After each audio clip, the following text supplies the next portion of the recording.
Donald Trump's deportation machine is a barbaric assault on humanity, exiling innocent lives to war-torn South Sudan in a chilling display of authoritarian cruelty. In a grotesque spectacle of authoritarian malice, Donald Trump's administration has transformed immigration enforcement into a weapon of mass cruelty, banishing vulnerable migrants not to their homelands but to the war-ravaged chaos of South Sudan, a nation they've never known, where death lurks in every shadow. This is no mere policy misstep. It's a deliberate, sadistic campaign to erase human lives for political gain, orchestrated by a regime that thrives on fear and division. Ngoc Phan, a Vietnamese-American mother from just south of Seattle, stands as a testament to this betrayal. Her husband, Tuan Thanh Phan, was promised a return to Vietnam after 25 years in prison.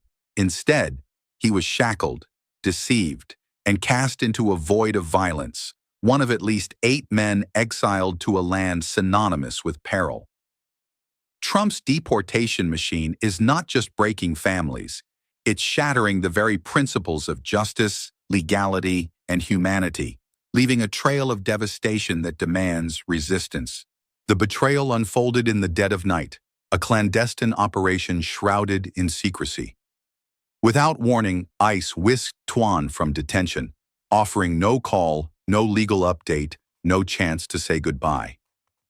Days later, Ngoc learned the unthinkable through hushed whispers from advocates. Tuan had been boarded onto a military-grade Boeing C-17 Globemaster III, not bound for Vietnam, but for South Sudan, a country he had no connection to, a war-torn abyss of poverty, conflict, and despair. "They stole him," Ngoc said, her voice cracking. "We did everything right, and they lied." Tuan wasn't alone.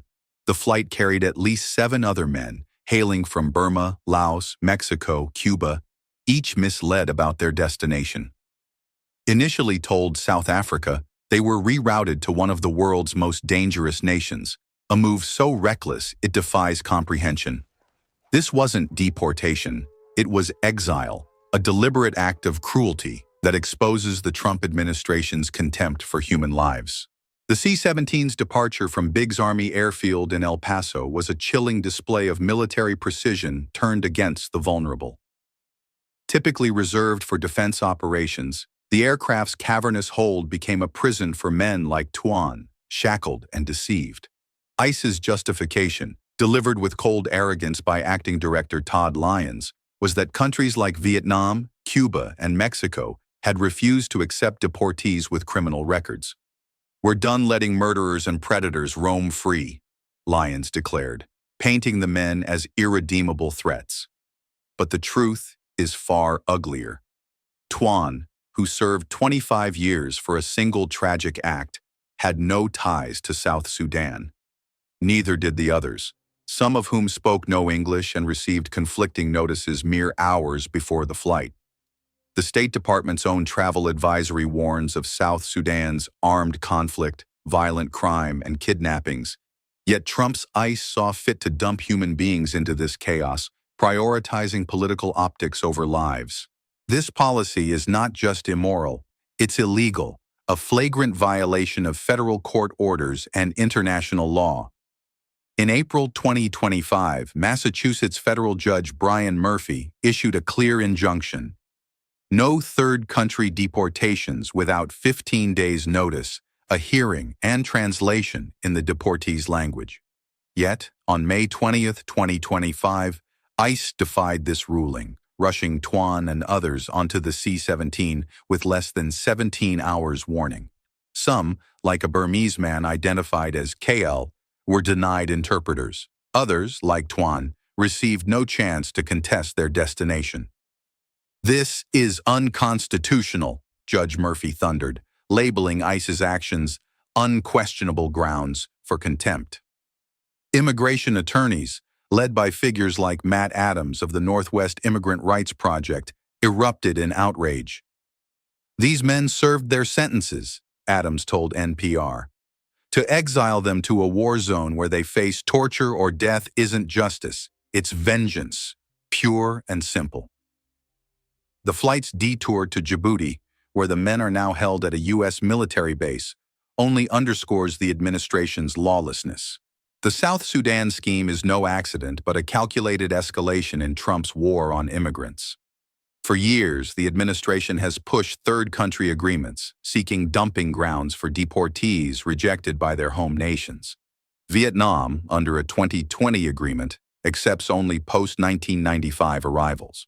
Tuan, who came in 1991, was exempt, a fact ICE ignored.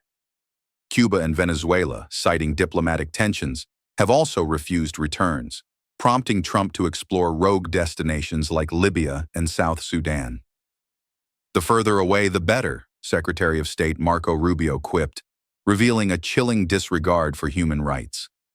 This strategy isn't about safety. It's about terrorizing immigrant communities and flexing authoritarian muscle. Trump's own Truth Social rants, decrying Judge Murphy for halting violent criminals in Djibouti, distort the truth. Most deportees, like Tuan, are not ongoing threats, but men who've paid their debts, now punished twice for the crime of existing in America. The legal firestorm is intensifying, but the human cost is already catastrophic. Ngoc Phan's life is frozen, her plans to reunite with Tuan shattered. "They painted him as a monster," she said, clutching a photo of Tuan smiling during a prison visit. "But he served 25 years. He had a plan. We had a plan. They stole it." The men in Djibouti face an uncertain fate, their health deteriorating in military custody, their families left in agonizing limbo. Immigration lawyers, hampered by ICE's refusal to provide full names or clear communication, describe a bureaucratic black hole where clients vanish. Greg Chen of the American Immigration Lawyers Association warns that South Sudan's conditions, rife with persecution and instability, could prove deadly. "International law forbids sending people to places where they face serious harm," Chen said. "These deportations are a mockery of that principle." Yet the Department of Homeland Security remains silent, offering no answers on the men's welfare or why Vietnam was bypassed. Trump's defiance of the courts is a hallmark of his presidency, a pattern of treating judicial orders as obstacles to be ignored.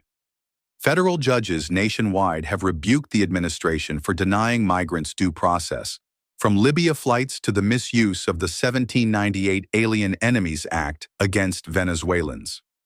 The South Sudan operation, however, marks a new low, a policy so brazen it has sparked calls for criminal contempt against ICE officials, including pilots who flew the C-17. The administration's appeal to the Supreme Court, led by the Solicitor General's claim that court interference harms foreign policy, is a desperate bid to legitimize this lawlessness. But the damage is done. Families like Ngoc's are fractured, their trust in America's systems obliterated. The policy's opacity, classified flight paths, withheld manifests, only deepens the sense of a regime operating above the law, answerable to no one but Trump's ego.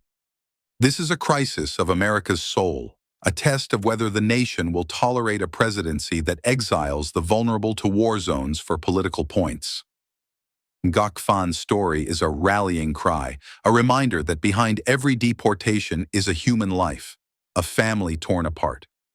The Trump administration's deportation machine is a dystopian nightmare, a policy that thrives on cruelty, division, and contempt for justice.